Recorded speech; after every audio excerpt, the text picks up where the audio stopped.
Assalomu alaykum qadrli tomoshabin.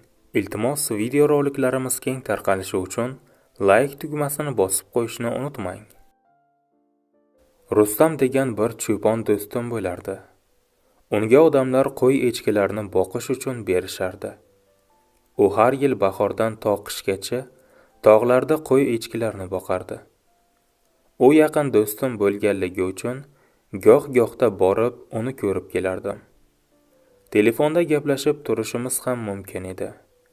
Lekin tog'da aloqa yaxshi bo'lmaganligi uchun telefon tutmasdi.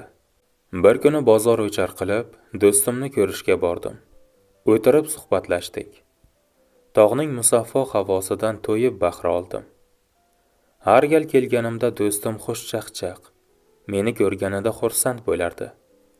Lekin bu safar kelganimda uning yuzidan qandaydir tushkunlikka tushganini his qildim. Avvaliga hech narsa bo'lgani yo'q. Shunchaki yaxshi uxlolmadim deb aytdi. Shundan so'ng, do'stingman, mendan sir yashirma deganimdan so'ng, do'stim, to'g'risini aytsam, men cho'ponlik kasbini yig'ishtirib, boshqa ish qilmoqchiman deb aytdi. Sababini so'radim.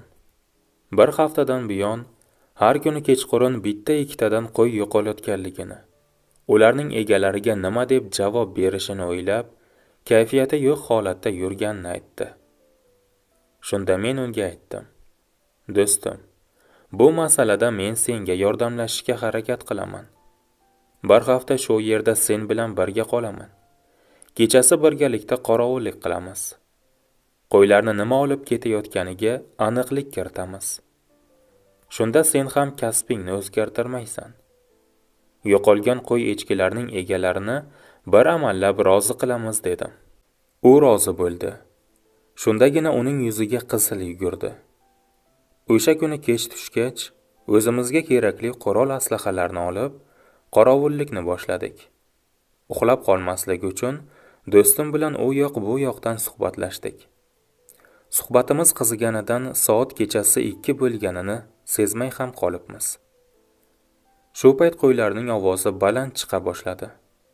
Mening qo'limda fonar, do'stimning qo'lida miltiq bor edi. Yugurib qo'ylar turgan tomonga bordik.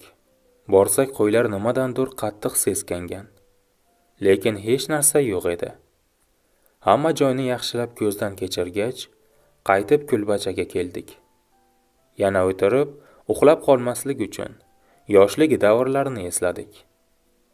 Soat tungi 3. Do'stim miltiqni qoldirib, qo'liga fonarni oldi-da, qo'ylardan xabar olib kelay deb chiqib ketdi. Do'stim kelgunicha biroz mizg'ib olay deb yonboshladim. Uxlab qolibman. Bir payt quyoshning issiq nuri va qo'ylarning ma'rashidan uyg'onib ketdim. Tursam soat 10. Lekin Rustam yo'q edi. Do'stimni qidirib kulbachadan chiqdim. Chaqirdim, javob bermadi. Qo'ylar ochlikdan ma'rayapti. Ular qamab qo'yilgan yeridan chiqarilmaganidan shubhalandim. Qo'limga miltiqni oldim-u izlay boshladim. Izlayverib katta-katta toshlar bor joyga kelib qoldim.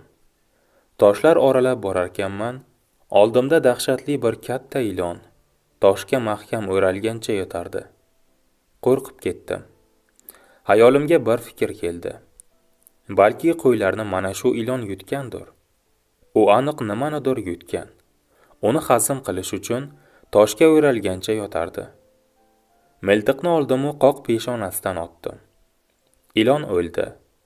Rustam kelgunicha unga surpriz qilaman degan xayolda cho'ntagimdan pichoqni oldim-u ilonning qornini kesa boshladim. Kesarkanman, bitta butun echki chiqdi. Yana kesa boshladim. Oxirigacha kesib bo'ldim-u uning ichini ochdim. Ne ko'z bilan ko'rayki, uning ichidan Rustamning jasadi chiqdi. Bu manzaradan dahshatga tushdim. Nima qilarimni bilmay, uydagilarga qo'ng'iroq qilmoqchi bo'ldim. Lekin aloqa yo'q edi. Darhol qishloqqa qaytdim. Bordim-u uydagilarga yotig'i bilan tushuntirdim. Tezlik bilan u yerga qaytib bordik. Rustamning jasadini olib keldik-u, o'sha kuniyoq dafn qildik. Uning ota-onasiga juda qiyin edi. Chunki Rustam ularning yakkayu yagona farzandi edi.